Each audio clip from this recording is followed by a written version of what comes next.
반갑습니다. 웃는 치과의사 오원장입니다. 환자분들이 생각하기에 나 교정치료 필요한 것 같아요. 선생님, 저 꼭 해야 될까요? 안 하고 그냥 살면 안 될까요? 이런 질문 종종 해준다고 제가 지난번에 말씀드렸잖아요. 그래서 오늘은 지난번에 소개해드렸던 사례들 외에도 그런 내용들을 바탕으로 사례들을 소개시켜드리면서 교정치료가 필요한지 필요 없는지 말씀드리도록 하고요. 또 교정치료를 통해서 이렇게도 이게 변화될 수 있구나, 이런 것들도 소개해 드릴 테니까 영상 끝까지 시청 부탁드리도록 하겠습니다.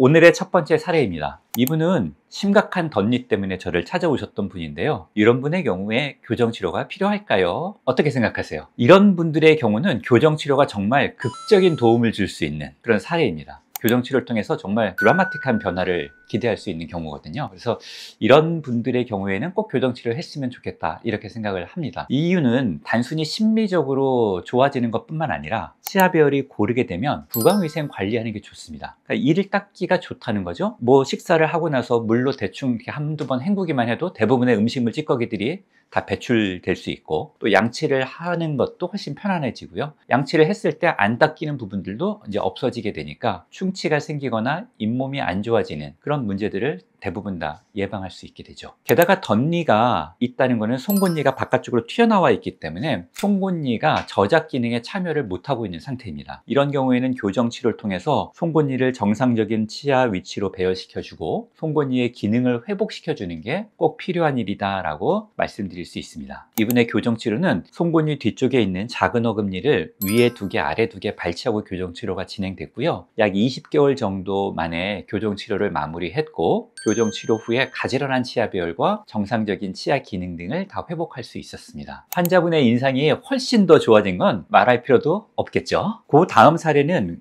과계교합인데요. 이분의 과계교합은 굉장히 심했던 경우입니다. 위에 앞니가 아래 앞니를 너무 많이 덮어서 아래 앞니가 거의 안 보이는 그런 정도의 사례였는데요. 정상적으로 위에 앞니가 아래 앞니를 덮을 때에는 위에 앞니랑 아래 앞니랑 이렇게 겹치는 부분, 우리가 오버바이시라고 얘기하는데요. 이 부분이 약 2에서 3mm 정도 이렇게 저희가 보고 있습니다. 근데 그거보다 더 많이 덮어서 위에 앞니가 아래 앞니를 다 덮을 정도로 깊게 물리는 경우는 교정치료를 받는 게 좋습니다. 근데 만약에 이런 경우라 할지라도 내가 특별히 불편함이 없다, 사는데 나 뭐 불만도 없고 내 치아 배열에 문제를 난 못 느끼겠다, 그러면 그냥 사셔도 괜찮습니다. 과계교합이 있는 경우는 그럼 왜 교정치료를 받는 게 좋을까요? 과계교합이 있는 경우라고 하면 대부분 턱관절의 문제를 동반하고 있는 분들이 많습니다. 대략 한 60%, 70% 정도는 턱관절에 좀 문제를 갖고 있는 경우들이 많고요. 또 과계교합을 가지고 계신 분들은 이갈이라든가 이를 악물고 있는 습관들을 가지고 계신 분들도 꽤 많은 것으로 알려져 있습니다. 이렇게 과계교합을 가지고 계신 분들의 경우에는 교정치료가 꼭 필요한가, 필요하지 않은가에 대해서 세모를 드리겠습니다. 이 의미는 과계교합을 가지고 계신 분들의 경우에 여러 가지 불편함이 있다, 그리고 난 그런 불편함을 좀 개선하고 싶다, 그랬을 때는 교정치료를 받는 게 필요하다는 말씀입니다. 그래서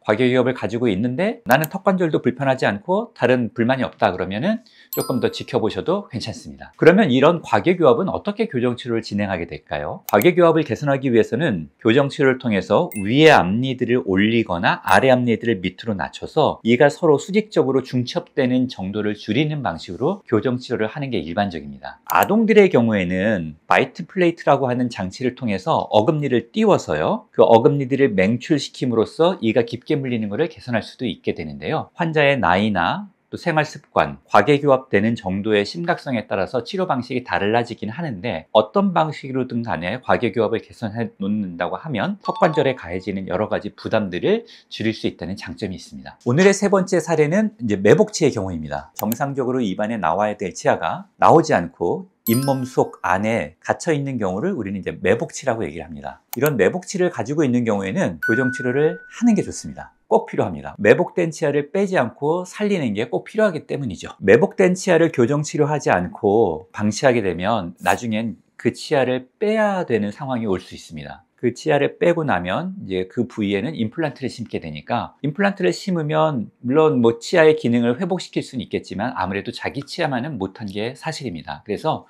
교정치료가 이제 꼭 필요한 경우라고 말씀드릴 수 있고요. 이 환자의 경우에는 중학생이었는데요. 이 매복 치아를 교정 치료하기 위해서 이 치아가 나올 수 있는 공간을 먼저 확보하고 교정 치료를 통해서 이 매복치에다 교정 장치를 부착해서 장기간에 걸쳐서 천천히 치아의 맹추를 유도해서 정상적인 치아 배열을 완성한 그런 사례입니다. 이 영상을 보고 계신 분들 중에서 매복치를 가지고 있는 경우이거나 혹은 내 자녀가 매복치가 있다고 하면 교정 치료를 고려해 보는 걸 적극적으로 추천드리겠습니다. 오늘도 제가 여러 가지 사례들을 여러분들에게 소개를 해드렸고요. 이런 경우에 꼭 교정 치료가 필요한지 필요하지 않은지에 대해서도 제가 말씀을 드렸습니다. 오늘 본 영상들에 나온 치아 배열들하고 본인의 모습이 좀 비슷하다고 느끼신 분들이 계실까요? 그런 분들이 계시다면 제가 말씀드린 대로 교정 치료를 고민해 보시면 좋겠습니다.